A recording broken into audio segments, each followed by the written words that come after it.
Almost every horror movie monster you know actually started as dozens of totally different folk beliefs from cultures that never talk to each other. A Chinese dragon and a European dragon share a name, but almost nothing else. And the zombie from Haiti has barely anything in common with the one chasing you in a video game. In this video, we're breaking down 10 core monster archetypes, the real folklore versions, where they came from, and what fear or idea they were actually built to explain. By the end, you'll never watch a vampire movie the same way again. Picture two completely different creatures that somehow share one name. In Europe, dragons are usually huge, fire-breathing reptiles with wings, guarding treasure hoards, and slain by knights like St. George. In China, the dragon is a wingless, serpentine spirit of rivers and rain, a benevolent symbol of imperial power and good fortune. European dragons often represent chaos or greed that a hero must defeat, while Chinese dragons are honored, even worshipped, as bringers of rain and prosperity. Nearly every culture from Mesopotamia's Tiamat to Aztecs' feathered serpent Quetzalcoatl has its own giant serpent myth, suggesting humans everywhere imagined enormous, snake-like powers controlling storms, water, or chaos itself. So the dragon isn't one monster, it's a shared instinct to explain terrifying natural forces as a colossal reptile. The vampire we know from movies, pale, charming, allergic to sunlight, is mostly a 19th century invention, but blood-drinking undead show up in folklore worldwide. In Slavic villages, people believed a restless corpse could rise from its grave to torment neighbors, so they'd bury suspected vampires with stakes through the heart or stones in their mouths. The Greek vrikolakas and the Chinese jiangshi, a stiff, hopping corpse, share the same core fear: the dead not staying dead and draining life from the living. Some legends say vampires can't cross running water or must count spilled grains, quirky rules meant to give villagers a fighting chance. Bram Stoker's Dracula in 1897 combined these folk fears with a Transylvanian nobleman, giving us the suave vampire we picture today. Strip away the cape and fangs, and you find the same anxiety in every culture. Death shouldn't leak back into the world of the living. Long before Hollywood's full moon transformations, cultures worldwide told stories of humans who could turn into animals. European werewolf legends usually involve a curse, a bite, or a magic wolf pelt, with the change tied to the full moon and silver as the one thing that can stop them. But shape-shifting isn't just wolves. Norse warriors called berserkers were said to take on bear-like fury. Japanese folklore has kitsune, fox spirits who shift into beautiful humans to trick or reward people. And Navajo tradition speaks of skinwalkers, witches who transform to do harm. In many of these stories, the animal form isn't just a monster costume. It reflects a hidden side of human nature, our capacity for rage, cunning, or wildness breaking through civilized behavior. The specific animal changes with the local wildlife too. So European wolves become tigers in India, or jaguars in parts of South America. Across all these versions, the shapeshifter myth is really asking one question: what's the beast hiding underneath the person?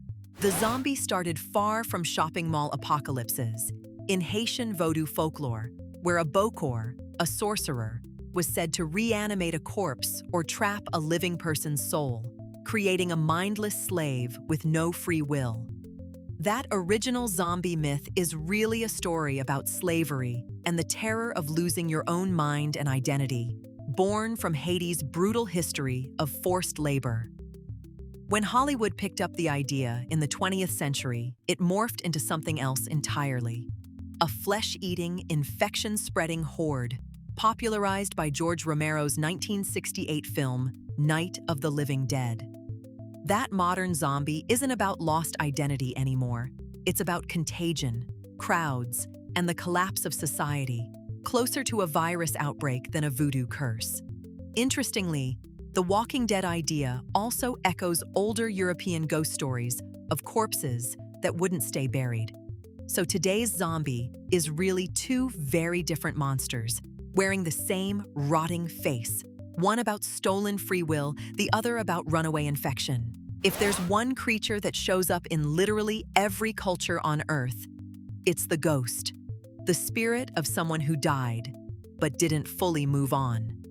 In China and much of East Asia, hungry ghosts are spirits stuck in eternal craving because of how they lived or died, and families burn offerings to feed and appease them.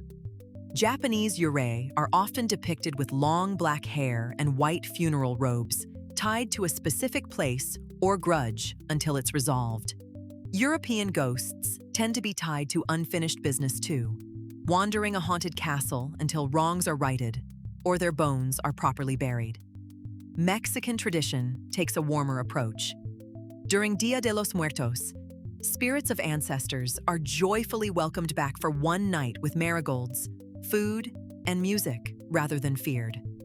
What unites all these versions is a very human hope, or fear, that death isn't a clean ending and that some part of us lingers. Giants are one of the oldest monster ideas around. Oversized humanoids who usually represent raw, untamed nature or the chaos that existed before order was established. In Norse mythology, the Jötnar are ancient giants locked in constant tension with the gods, sometimes enemies, sometimes in-laws, embodying the wild forces of mountains, sea, and fire. Greek myth has the Titans and Cyclopes, primal beings the Olympian gods had to overthrow or trick to bring civilization into being. In biblical tradition, Goliath represents overwhelming, intimidating power that gets humbled by something small and clever, like David's sling. Many cultures also explain real, oversized things, like massive rock formations or ancient bones, as evidence giants once walked the earth. Across the board, the giant myth usually carries the same message. Brute size and strength can be beaten by cleverness, community, or the right tool at the right moment. Half-human, half-fish beings show up in coastal folklore almost everywhere, but their personality changes dramatically by culture. Greek sirens weren't fish-tailed at all originally. They were bird women whose songs lured sailors to shipwreck on rocky coasts, a warning about temptation and the dangers of the sea. European mermaids later took on the fish-tailed look we know today, sometimes benevolent, sometimes luring sailors to a watery grave, blending beauty with genuine danger. West African and Caribbean traditions have Mami Wata, a powerful water spirit who can bring wealth and fertility, or punish those who disrespect her, straddling both blessing and threat. In West African diaspora communities, Mami Wata worship remains a living spiritual practice today, not just a legend. Japan's Ningyo is stranger still, an unlucky, fish-like being whose flesh is said to grant immortality, but whose sighting can bring storms and disaster. Whatever the region, these water beings usually encode the same warning sailors have always known. The sea is beautiful, generous, and can kill you without warning. Every mythology seems to need one clever troublemaker who breaks the rules, and usually teaches everyone a lesson in the process. West African and African diaspora traditions have Anansi, a spider who uses wit rather than strength to outsmart bigger, stronger creatures, and even steal stories from the sky god.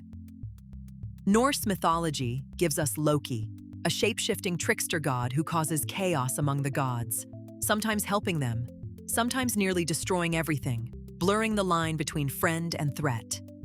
Native American traditions across many nations tell stories of coyote or raven, clever animal spirits who can be foolish and selfish but also accidentally create useful parts of the world, like fire or daylight, through their scheming. In Japan, kitsune sometimes overlap with trickster roles too, using illusion to teach humans humility or expose their greed. Tricksters almost never fit neatly into hero or villain. They represent the chaotic, rule-breaking energy every society needs to shake things up and reveal hidden truths. That's exactly why trickster stories tend to be funny, unsettling, and oddly wise all at once. Long before robots, people imagined humans creating artificial life. And one of the most famous examples is the golem from Jewish folklore, a figure molded from clay or mud and animated with sacred Hebrew words, often to protect a community from danger, most famously in the legend of Rabbi Lou of Prague. The golem is powerful but mindless, obedient until it isn't. And stories often end with the creator having to deactivate it before it causes harm, a warning about power outrunning wisdom. Greek mythology has Talos, a giant bronze automaton built to guard Crete, and Pygmalion's ivory statue that comes to life through devotion, both early fantasies of crafted, artificial beings. Norse legend even has Mukurkalfi, a giant clay figure built specifically to fight a god.